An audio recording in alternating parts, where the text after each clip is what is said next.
I'd like to share with you in the next few minutes our wonderful trip that we took to Hawaii. Now, in the audience, how many of you have actually been to Hawaii? Yeah, of course, huh? Yeah. Now the question, everybody might ask, oh, who's been to Vegas and who's been to Hawaii? Why is that? Those are pretty awesome destinations. If you haven't ever gone to Hawaii, one of the Hawaiian islands, there's 7 out there, right? If you haven't gone to Hawaii, make it a point to go. Don't wait till you're in retirement. Don't wait till it's too late. Go on vacation. Now, here's the funny thing. Most people say, oh, it's too expensive to go to Hawaii. It's so far and this and that. If you plan ahead, it's not that bad. Okay? Hawaii is actually a pretty nice place. Now, I'm going to tell you something kind of funny. We planned a trip a few months ago, and that was actually after I was told we couldn't afford it. Okay, isn't that hilarious? We can't afford it. We just bought 3 cars in the last 6 months, and things are going well in the business. And I feel we can afford it, we're going to do it. It's real simple. Now, if you set the money aside for something, such as a trip or a goal, set it aside, don't touch it. Use that money for what it's intended to. Don't, you know what, I spent too much this month on my credit cards, I bought clothes, right, did something. No, set it aside. And that's what we did. We set money aside, bam, planned our trip.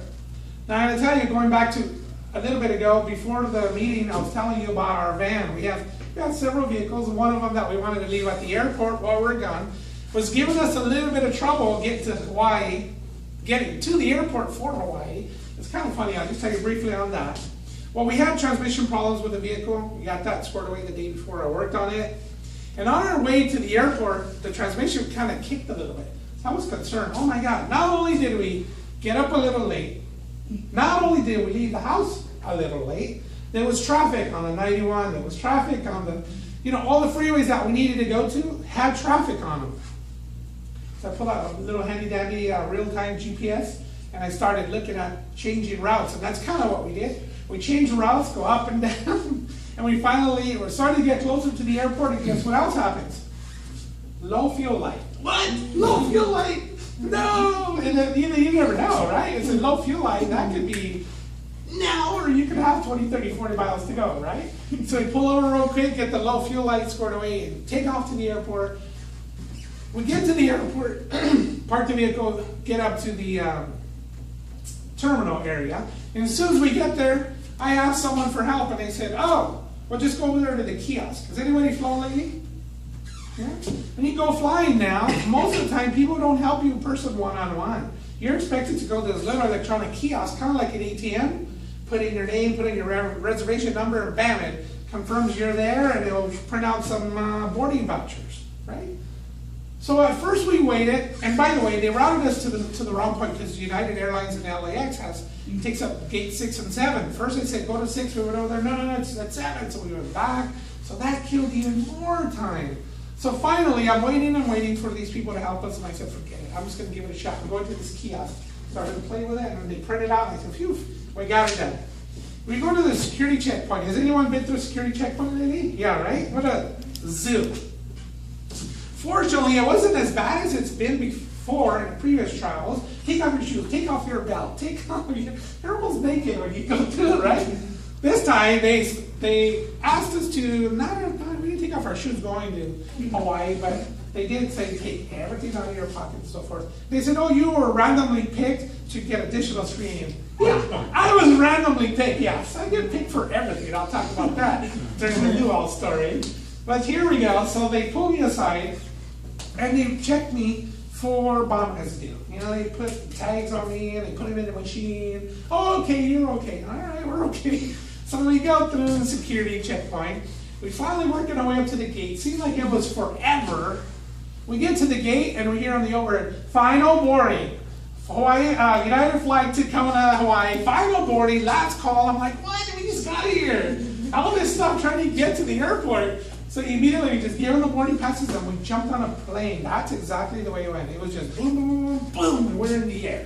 Okay? Getting to Hawaii was beautiful. I mean, let me tell you. I got the rental car. Now here's the funny thing. I don't know if you've rented cars recently, but when you get package deals, they usually give you the smallest car possible, right? Yep. When we looked at the car, I mean, literally, we would be like this in the car. There was no room. We each had bags. We went out to the car and said, this is a joke. Come on. You could probably have 2 midgets and they'd be happy, but everybody else are not going to make it in this so-called 4-seater. It's a subcompact. Subcompact. So there's not only compact, now it's a subcompact.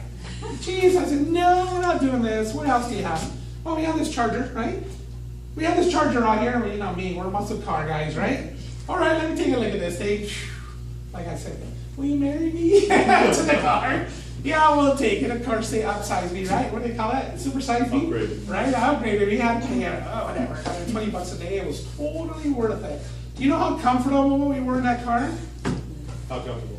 Extremely comfortable. Let's just say, total elbow, leg room, throw food around. I mean, it was great. That car had a lot of room. So we made it to our place, got into the pool, and just started really enjoying every day. I think some of the highlights, we went snorkeling, which, by the way, this was my first time snorkeling, guys. I don't know about you. I mean, I use goggles and fins and swimming and things and go to the beach and all that. But snorkeling in the ocean, has anybody done that? Yeah? Okay. So a lot of you have. Well, my thing was, I'm not going in the ocean where I can't feel my feet at the bottom. I'm just not doing it. But for some reason, I felt okay. I said, you know what? I got to do it. I gotta do it. I'm starting to do more and more of things that I was hesitant to do or reluctant to do. I'm just now doing them, just like flying planes now, right? For years and years and years, I've been with the idea, hey, I want to go flying, and I never did it. Finally, I just woke up, somebody walked into my office, and now I'm flying airplanes too. So now I'm flying. Well, snorkeling was kind of cool. We went out on the reefs and look underwater and all that. A high-speed boat, that was a blast. We had food, and it was a good time. Like I said, we went to the beach a couple times. Hanging out on the beach in Hawaii is kind of nice. There's some nice people, nice views. The ocean is just really nice. One of the other things we did, we went to one of the volcanoes on the island. Now, one thing I'll tell you about traveling in Hawaii, for those of you who haven't been there or don't quite remember, the speed limits are ridiculous. Okay? Ridiculous. Like here we have our highways, 55, 60, 65, 70 if you're going to Vegas or something. Their main highway 11, which goes all the way around the island, there was some spots where the speed limit was down to 15 miles an hour on the highway. I was like going into like cardiac arrest. What? I come from California, don't you know how we're supposed to drive? I mean, I was hurting. I'll tell these guys, please help me slow down, because I'm hurting right now. This car wants to go. It was horrible. And I told them, the first time I see a law enforcement, I'm going to tell them, I am not happy with your speed limits here. And I did, they could tell you. They have a forestry ranger, but the point being, guy still hasn't gotten a badge. I still let myself be known that I was not happy with the speed limits. But going to the volcano was unbelievable, guys. It was still steaming smoke. At night, you can still see a reflection of the lava flowing. We got pictures on Facebook that you can see. We also went on, what did we do that was fun over there as well? We went snorkeling, then we went, what did we do? Oh, we went to the luau. Of course, how can I forget the luau? Oh my God, beautiful women, I wanted to take them home. Can I take you? Can this American take you back to the mainland? Yes. Beautiful women, right? Beautiful, oh my gosh. So I went to the luau. It was a blast. It was an open buffet, unlimited everything, including alcohol. So let me tell you, yes. Now it was 2 drinks at a time. I said, okay, I'll see you in a few minutes. Take 2 drinks. I come back, 2 drinks. It was a blast. I would say for the first 20 or 30 minutes, I was like, wee, I was just kind of floating. It was nice. The food was unbelievable. They had so much food. It was a buffet. We just piled it on. Great food. The dancing was unbelievable. Any of you seen luau's before? Yep. Other than TV, but in person you've seen them? See, that was my first time, which is really crazy, right? I worked for American Airlines for 12 years. I flew to Hawaii 3 times prior, but I never made it to a luau. So again, I said, this is it. We got to do it. We're going to a luau. The dancing was beautiful. They had beautiful women. They had unbelievable different dances from different islands and different things going on, right? The goddess and all this other stuff, right? Unbelievable time. And at the end, we took pictures of everybody. And that's when I was like, come with me, please. I'll take care of you. You know what I found out? Because I asked a few of them, what do you do when you grow up here in Hawaii? What do? You know what most of them do, guys? they go to the mainland.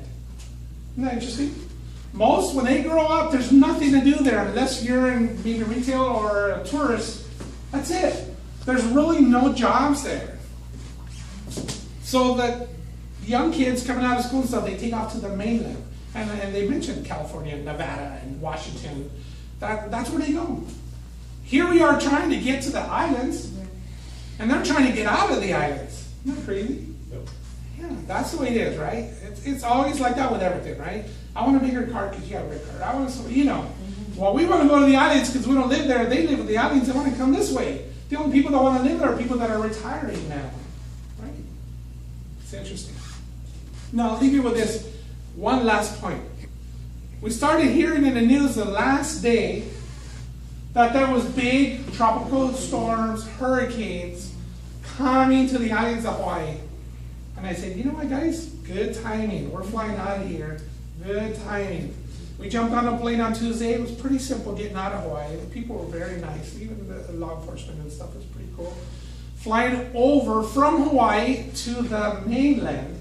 We flew over hours and hours and hours of clouds, thunderstorms and everything, just headed to the islands. We're flying all over it. And we're up high enough, we didn't feel any of it, right?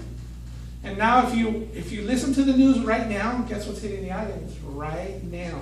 So all those 15-mile-an-hour speed limits in Twiga, they're there for a reason, I guess, right? Because the locals told me that you should see it when it's really bad here. Well, I didn't get a chance. We didn't get a chance because we flew out of there.